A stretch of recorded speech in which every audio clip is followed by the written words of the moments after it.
Hey everyone, welcome back to Chocolate and Spice to Brown Women Talk. I am Nidhi, and today we are diving into one of the more personal, more polarizing question in parenting. Do you want a second child? We both have been asked this question a lot at play dates, at family gatherings, even by strangers in grocery store where they ask us, so when is the next one coming? Like it's the obvious step.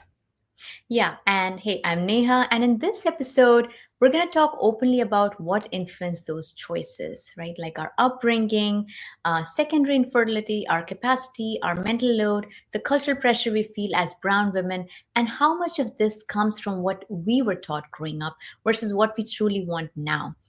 And the other thing is, we both have one child each, but we've landed in very different places about whether we wanted another one. So, no right or wrong answers here, just honest stories and maybe some solidarity if you're navigating this too.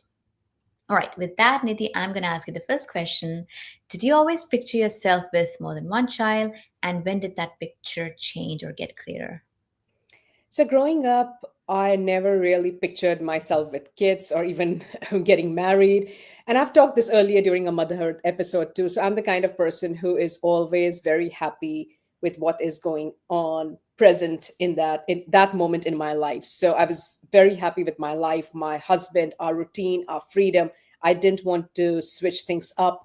But my husband always wanted to become a father. And deep down, I did always want to become a mother, but I just needed a little bit of push. So once I had Vikram, my 6 year old right now, I felt complete. I never ever thought about having another kid. The desire never ever showed up for me. It was honestly very, very clear quickly that I certainly didn't want more. So, in my mind, to answer your question, it was always just one child. I wanted to experience motherhood, parenthood, and I'm very satisfied with what's going. I don't want to add more to my family. Yeah, kind of similar actually in some aspects. I had always wanted a kid, so and again, I also talked about that in the motherhood episode. And so, I think by the time I was 24, I had my son Aryan, who is 19 years old now. And yeah, I same as you, when after having Aryan I feel complete. Like, I always wanted to be mother, and I became a mother, and I had a kid who I love with all my heart, and I feel like I didn't need anything else. That was it. That was my entire world. And for the longest time, that was my world actually. Until, I feel like I get influenced by what society expects somewhat, far more definitely than you do. And so as I started seeing maybe some of, my neighbors or friends having second kids, and especially as cultural pressure came in of when are you going to have second kid, my mind started changing about whether I want a second kid or not. So I had actually never wanted, and I think all the way up till my son turning 10, I didn't even think about it. It was somehow at that when he turned 10 and I was in my mid 30s, and I was like, it's now or never, right? Because I'm only getting older. And I thought, well, okay, maybe I want a second child. And it was with a little bit of hesitation, not complete surety, because it didn't come from a place of this is what I want with my life. So yeah, I have a lot about my own story to talk later in the podcast, but I will say that ultimately I did want a second child, and I did try for it. All right. And what part did your childhood experience play in your decision? Anything with like having me as a sibling or seeing the community or society around you? Um, so yeah, I mean, of course, you and I are very close, and having you as my sibling was super, super helpful because I'm such an introvert, and so I've been very quiet growing up. It was very helpful to have you as a friend and somebody I could share my thoughts with. I'll be very honest, it never influenced my decision on having one or two kids. I mean, Aryan, my son, is his own person. He's different from who I was. He's growing up in very different circumstances. And so it wouldn't have made any sense to sort of identify my experiences with whatever he was going through. And so, under at no point did I think about us being two sisters and therefore he needs to have another sibling. And then we've come from very big families, right? Like, our mom has quite a few siblings, our dad also has a lot of siblings. at no point did I think I wanted to have a large family because I saw all of that. Yeah, Yeah. exactly. I mean, same for me. It gave me a reference point, but it didn't ever dictate my decision. If anything, maybe seeing in a community or society that siblings are not always close, or how parenting two or two plus kids is another whole level of chaos, made me very certain that I only wanted one child.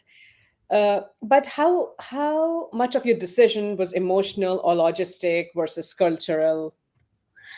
Well, initially, like I said, like it was one of those things where this is what I wanted with my life. I knew I wanted to work, like I knew I wanted to have a career, and I'm very into hobbies and doing a lot of different things. And then I also wanted to be a mom, and I also wanted to be, the kind of wife that I wanted to be. And with all of that together in a country where you don't have a lot of support, because this is, like we're not used to living in a country where we don't have obviously a lot of family around. So combine all of that, I just wouldn't have had the energy to have a second kid or more kids.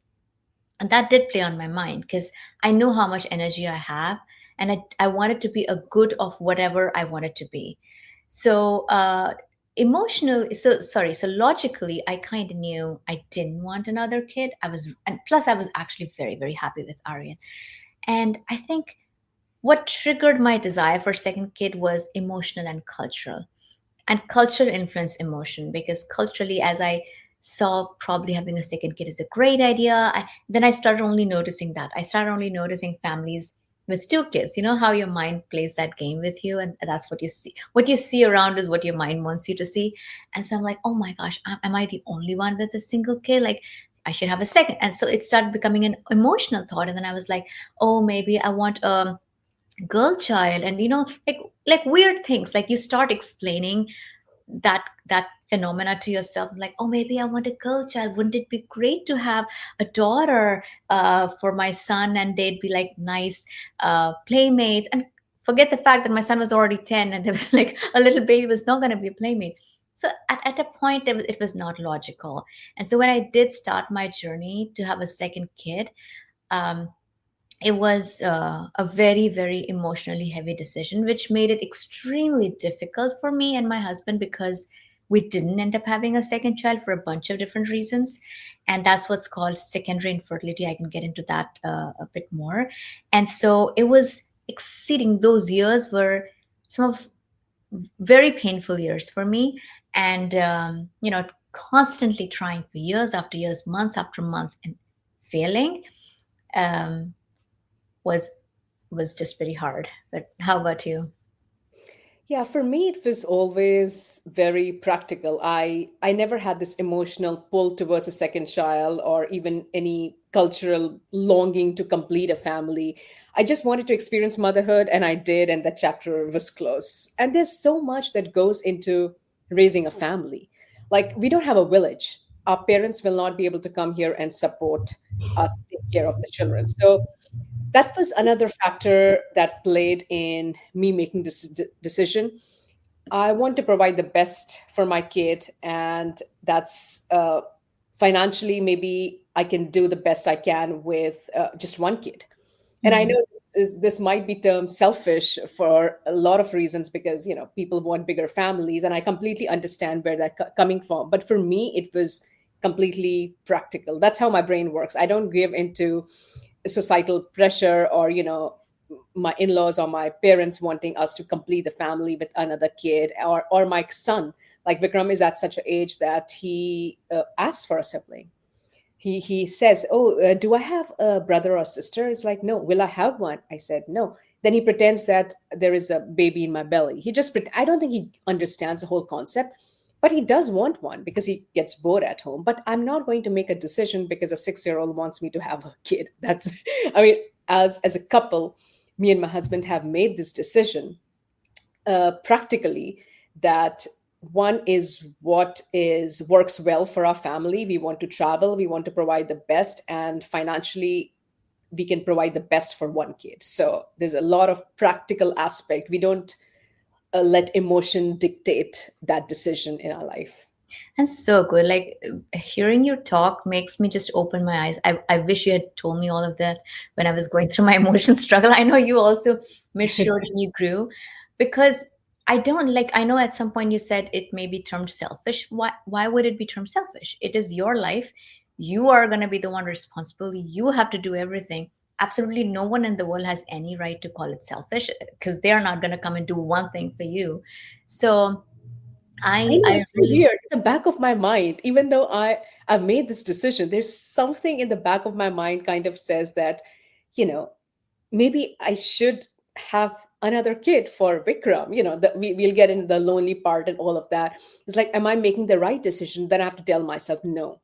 A happy family, a happy mother is is what brings happiness to a family and can make the child happy. But if I put in the pressure of having another kid in my late 30s, and then go through the whole process, and it's not like my energy is vibrant. yeah. So yeah, it is a lot of like practical decision making that goes into it. Yeah, yeah. And to your point, yes, kids will want a lot of things, but they cannot possibly dictate something that you are going to be responsible for. In my case, honestly, Aryan didn't actually ask. Once he turned 10, maybe he asked, but maybe because I was already thinking about it, and so he was kind of getting those vibes. So he kind of felt, it kind of felt like, so that's why, like, for the first 10 years, I didn't even feel encouraged or pushed to go towards it. It's only when I realized, like, oh, my own, biological clock is gonna wear out, is was like, last minute, should I? Like, and that's where your confidence is amazing, because you made a very decisive, you have a very decisive thinking based on logic, and that really works much better than hurting yourself with emotional output. So And guilt is like, I don't want to deal with that yeah, guilt portion at all. yeah. Yeah. So what role does career, energy, or identity outside of motherhood play in your decision? I know you mentioned that you did want a second kid a little bit later, but was any of this thing that you did career or your energy or any of these things come into play at that time? I think so. So, and again, I've talked about this in my motherhood episode, our motherhood episode, a bunch, so I won't go deeper into it, which is like how I was very young in a new country, and having my kid Aryan here was a lot of taxing. It was very taxing on my energy and my health, and also to a great extent my career, which I had to kind of restart.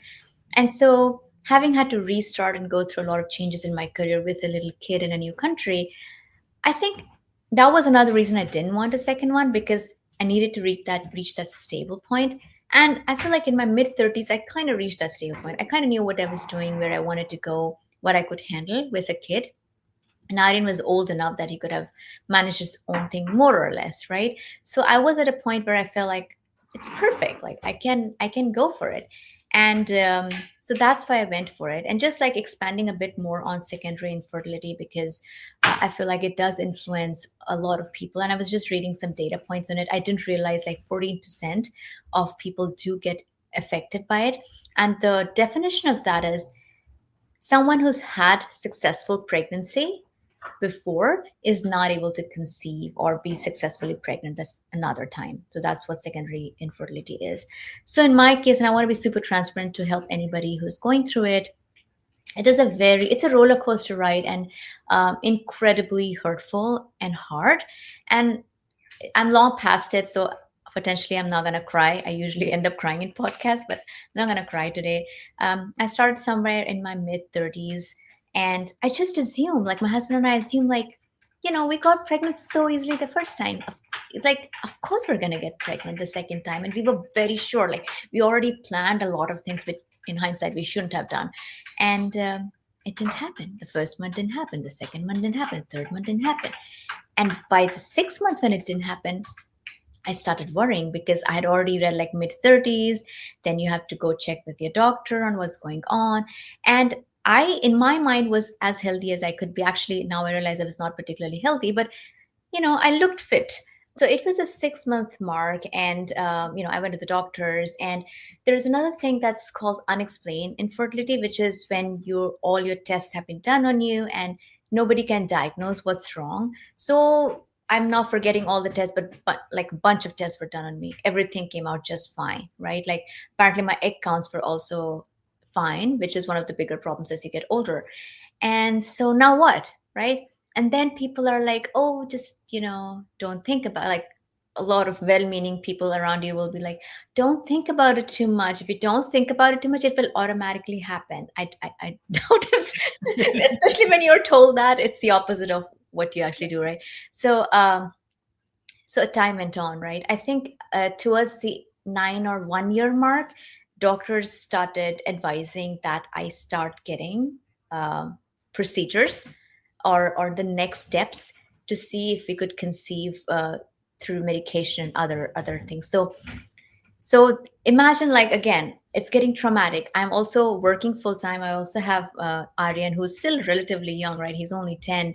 And we're going through all of this. So then we started going to the infertility clinic, and I started taking medications for, again, there is a whole cadence to medications and for how long you take. And there are different kinds of medications. You start with a smaller dose, or I think you start with a specific kind and then they switch medication. So I went through all of that. And the other thing is, like, those medications also, I feel like, change your health in certain ways. So it also starts mattering. But anyway, I was ready to do all of that. So I did all of that medications. Nothing doing, like, didn't change anything. And then there was another step. It's called IUI. Let me make sure I pronounce it correct. It's called intrauterine insemination, which is also another way of, like, ensuring sperm is placed directly into the uterus if that was the issue. So we even tried that a bunch of times. And I remember I used to take some injections also directly of some hormones or stuff, like a lot of different things we tried. And we tried this for three years, all the different methods and medications and processes. Nothing happened. Ultimately, we reached the stage after which the only possible option was IVF, or in vitro fertilization. And then it was a big decision for us, just like, do we want to do that? Because it's expensive, it costs. Second, it is also disruptive on your life. And how much did we want to go for it? So we made a decision, both my husband and I, that we didn't want to go for IVF, and we were going to continue trying naturally. And if it's going to happen, it's going to happen. So after that, we still continued trying naturally for the next 3 years. So I think overall, like, I tried for 6+ years, and obviously unsuccessfully. And this is just like the procedural stuff. I also experimented a lot with my body, which I know you know about, and tried different diets. I'm like, maybe I don't eat enough protein, so I went on a keto diet because I read a bunch of blogs and stuff. Like, I used to be obsessed with it, crazily obsessed. Like, I'd monitor everything in my body, and I ate a lot of protein. And I mean, though it didn't help with anything. And then I was like, okay, no sugar. Maybe sugar is cause, so absolutely cut off sugar. Like, what I'm trying to say is, then I tried some herbs and tried drinking tea and whatnot. Like, you name it, I've done it. And of course, nothing helped. Nothing helped. And it was a very hurtful. By the time I was closing six, like, I'd already reached my 40. I think I was already above 40 by that time. And it was already very clear once I crossed 40 that if I didn't make it in my 30s, the chances to make it in my 40s is null. And so, sorry, nil. And so we decided to not torture ourselves anymore, because the thing is, if you keep trying and if you keep failing, it hurts you, right? Like, it hurts you because you have some hope, and the hope dies every single time, every month, and it hurts you. And we've done it for long enough that we were like, we're fine with a single kid. And then I'm good with switching my mode, and I was able to switch my mode, and I was like, I'm extremely happy with my son. And it's a long story, but I wanted to share in case anyone's going through it and it helps them. Yeah, yeah, of course. And Yeah, I mean, I think you said it all. I mean, unlike you, I had Vikram in my early 30s, Yeah. right? So I'm still in the thick of young, child, and running after him. So I mean, I understand that I don't have unlimited stamina, unlimited energy, and career-wise too. I'm in a very pivotal stage. I'm ambitious. I want to do great things with my career. I want to grow at work. And as much as we want to deny it, but pregnancy and early motherhood does create a pause in our career. Like it's a real thing. I'm not saying it's a bad thing, but it's a real thing, and I just don't want to do it right now. So also the support factor is a big one. It's just that we have like no village, and I think I said about it earlier too. So if we plan to have another kid, it'll be just me and him, and I just don't want that responsibility again. Tell you the truth, I'm still traumatized by Vikram's newborn stage when he wouldn't sleep for like the first 5 months, and I still haven't forgotten that. So Yeah. even when I see a newborn, I kind of, oh my God, it would be so nice to have a baby. I'm like, oh, my, uterus is on fire. It's like I'm Right. so excited to see a baby. But at that time, I miss Vikram's childhood, like his baby stage. I'm not craving a new baby. You know what Right. I mean? It's like I just miss how wonderful that stage was when he was like 1 year old, 2 year old, or a baby. And now he's obviously growing up. He doesn't need me anymore. So, but I never, even after seeing a newborn baby, I never had the desire to have my own. And sometimes my husband is like, "Oh, should we have another baby?" He's like, "You go and have another baby." That's hilarious. Yeah, and the funny part is mine was the opposite because remember, Aryan was already 10 years old. I'd long forgotten. I mean, you're not gonna forget your child's baby time, but it's not as close, right? And one of the reasons I didn't want to have a second kid was because I used to remember when my son was a baby, and I didn't want that memory to like change. I wanted to always keep thinking about my son as a little kid and a little baby and how I held him and how cute he was and things like that. And the funny part is, I think you had your kid just when I started deciding like I'm not gonna have, right? I think somewhere around that time. Mhm. And I remember coming to see Vikram, and what an adorable kid, like tiny kid, like baby smell, all the softy, and all of that was nice. And then I saw all the struggle that you were going through, which I had completely forgotten, and how hard it was, and how much fuss a little baby makes. And then for a minute, I thought to myself, like, maybe not a bad idea to not have a second kid, right? Like, it's funny because you're reminded of everything that you have to go through, and if you're not truly ready, perhaps it's a better thing that you don't go through it. So yeah, a pros and cons list would be great if somebody's And trying. you had totally forgotten. I still remember when you had come to visit. I think Vikram was like 4 or 5 months old. And you were like, "Why is he crying so much?" And I'm like, "What? I know. What question is that?" It's like, "You just fed him. Why is he crying?" He's like, "I don't know. He just cries all the time. He doesn't sleep." And I'm like bouncing on that bouncy ball and trying to make I him know. sleep. And our mom used to be there. And I think Vikram had some gas issues. I don't really know what his problem was. Yeah. But Ma used to bring that ajwain thing, and you both used to keep rubbing on his belly because he would cry so much, and we had like no clue why he's crying.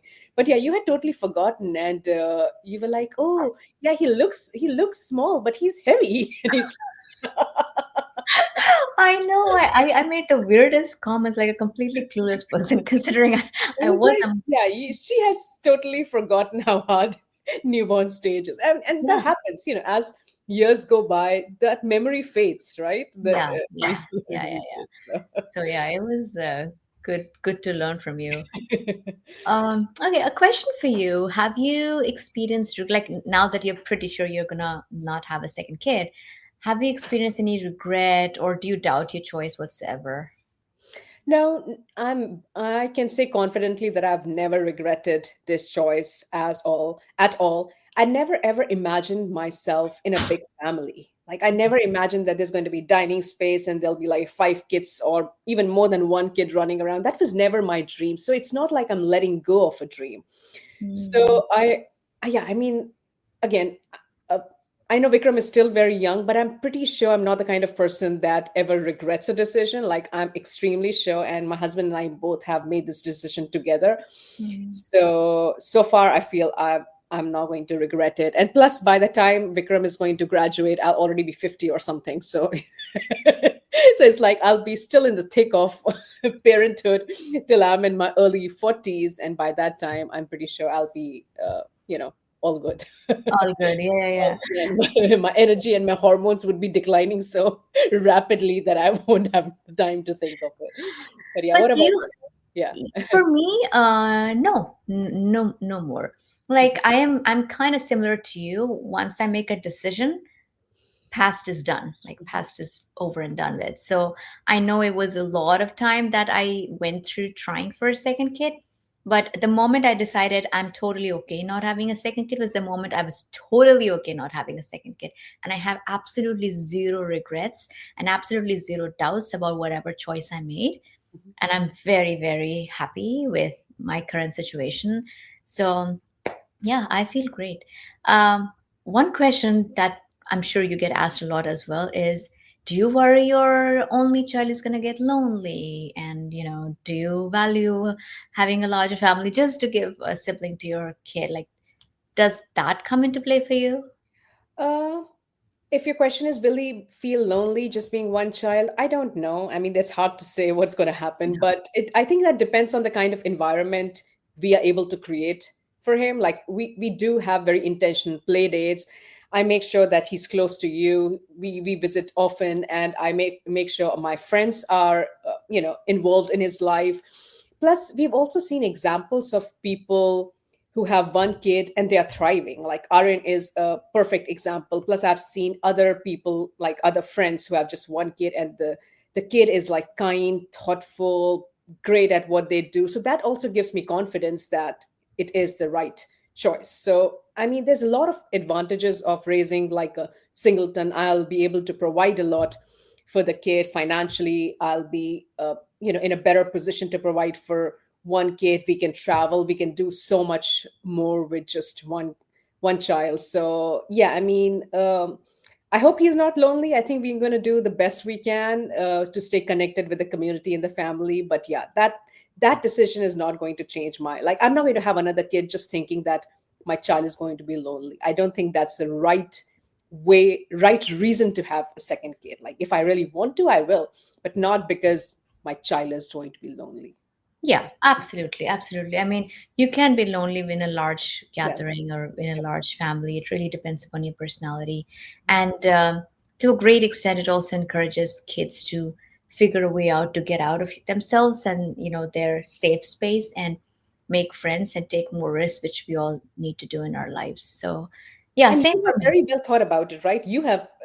You have told me about it, like how you push Aryan, your son, to be connected with a family. Like even though he doesn't have a sibling, it's like as long as there is people who he can reach out to, Yeah. which is not you and your husband, it's still good, right? Yeah, yeah, absolutely. Like extended family, the whole concept of extended family would have been hard for him to fathom in America, especially because we are so like our family is not as heavily here based out of here. And so I really forced him to understand the concept of cousins and uncles and aunts, and even if there are second cousin, third cousins, like be connected, learn about them. And perhaps that wouldn't have happened if we had been our own little circle and not willing to go outside. So in a way it's good, that's the kind of that's kind of an impetus to create your own community also. So I'm hoping both our kids end up doing that. Okay. All right. I have one last question for you, Yeah. which is, I think, important question for us to cover. What do you wish people would stop asking or assuming about people, like families with one kid? Oh my gosh, that's a great question. So many things. I mean, definitely one is assumptions are a problem at any point, right? Like I talked about secondary infertility. So, coming to somebody who really did want a larger family and saying, hey, you just had one kid, your kid is this old up, you guys are so selfish, which by the way I've been told a couple of times.